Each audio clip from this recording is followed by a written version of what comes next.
Hello everyone, it is GeekFeed here and I'm making a tutorial on how to farm Daemonic Essences.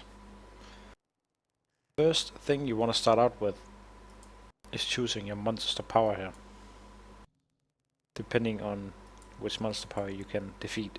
I'm already having the checkpoint right here, but I will restart it so you guys can see exactly how to get to the point where I am. Take quest number 6, the Broken Blade. Talk to Alaric. And we're gonna start up the game here. And we'll go directly to the Drowned Temple. I actually already have my spec activated here. But it can be a benefit to start with the sprint spec when you're getting the checkpoint. Just to get there a little bit faster.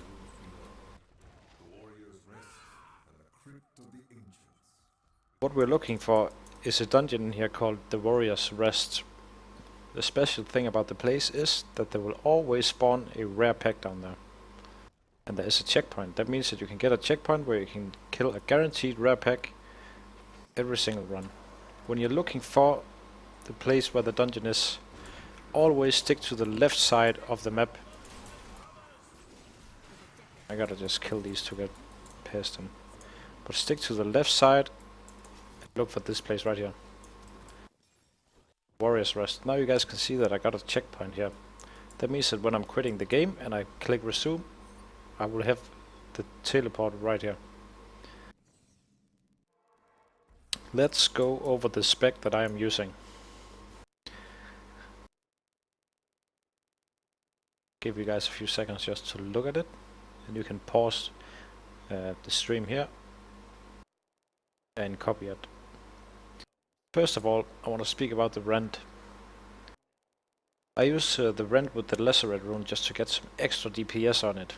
There is also the possibility to use the Bloodlust to gain some extra life on it. But I choose to go this path right here just to get more DPS to down a pack faster. My secondary skill will be the Hammer of the Ancients with the Smash rune that ups the DPS by quite a margin, up to 460% weapon damage.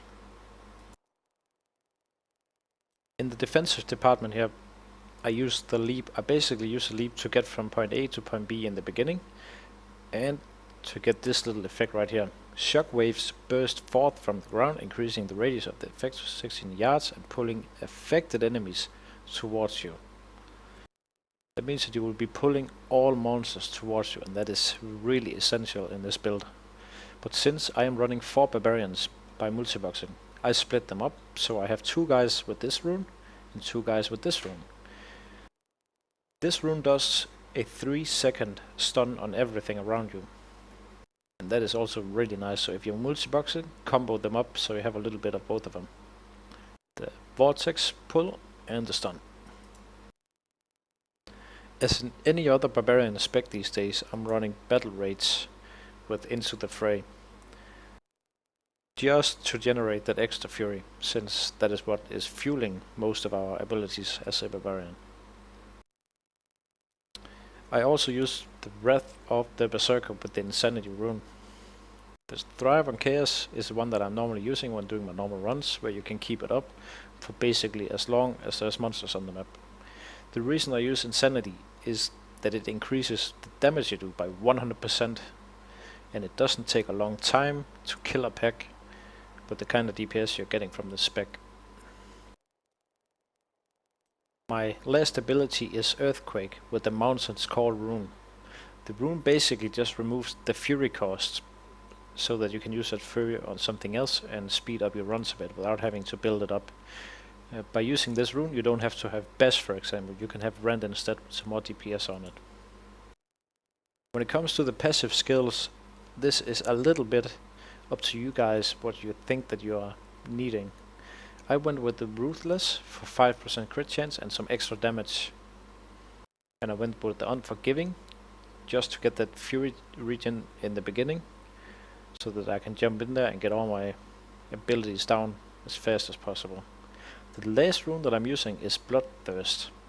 It is basically just a 3% lifesteal. The reason I use Bloodthirst is because when you meet a reflect pack on MP10, they will hurt you. And if you only have, let's say 3% from your Immortal King spell, if you're using it, that is not enough to keep you alive. Although if you have a Scorn with lifesteal on, you could either switch out the build or the Bloodthirst passive with something else. But I don't. Now let's speak a little bit about gear. Now you can see that I have the 6% lifesteal of 5.9, and it's working perfectly for me. I decided to go with a Scorn with some increases damage against elites. I also use the Stone of Jordan with 30% damage against elites, and I can definitely feel the difference. Even though I gained 23k DPS with this ring, I can still feel the difference by using the Stone of Jordan instead. So right now I have 38% bonus damage to elites. There is also some other items with these effects, and maybe you could match them in there, but you gotta do the math with your DPS to see if it's even worth it for you. Now basically we have the waypoint right here. Let's see how it works every time we remake the game. Always wait for it to say resume game here. Let's resume, and this is where we start. Basically jump over. Now you can see my abilities are starting to fuel up. I can now use my fury. I always open the chest, you never know when that mempo is gonna drop. And you can see the leap is now on cooldown. What you want to be using first here is Wrath of the Berserker. What we're gonna do, leap in, Wrath of the Berserker, use the Earthquake, use the Rend, and start hammering with the Hammer of Ancients. Leap, Wrath of the Berserker, Mountain or Earthquake, and then start hammering them.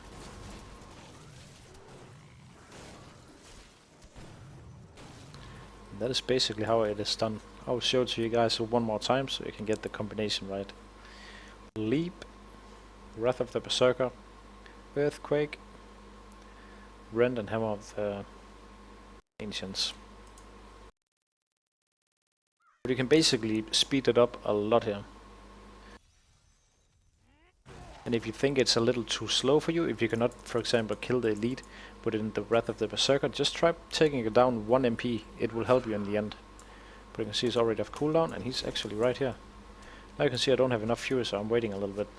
I jump in, fury up, Earthquake, Hammer of the Ancients.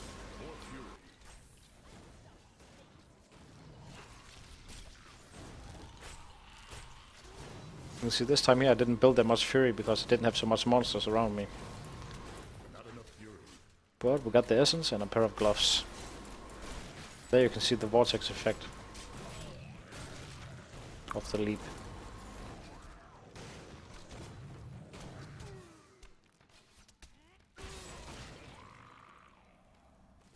So this is basically the way that I run my multi-boxing team in Warrior's Rest. I still think that this is one of the most effective ways to farm Daemonic Essences as a barbarian. Especially for me, since I'm multi-boxing. I'm gonna try one run here on MP8 to show you the difference. Don't worry so much about the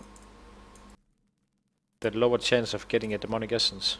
You can farm on MP1 and still get a lot of essences. Leap, Wrath, Earthquake, Hammer. Rend, Hammer, Hammer, Hammer. Rend, Hammer, Hammer, move out. Hammer, leap.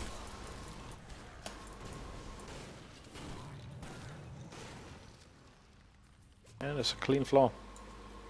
You can see the speed here is a little bit faster.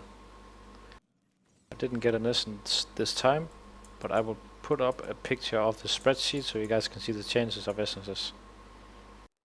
Thanks for watching this tutorial. I will be making another tutorial for how to farm Act 2 for essences for a barbarian. I will upload this one probably at the same time. So if you want an alternative with maybe a little bit longer run but a lower chance of getting the essences, check out that video, guys. Thanks for watching, and check out my stream at twitch.tv/geekfeed.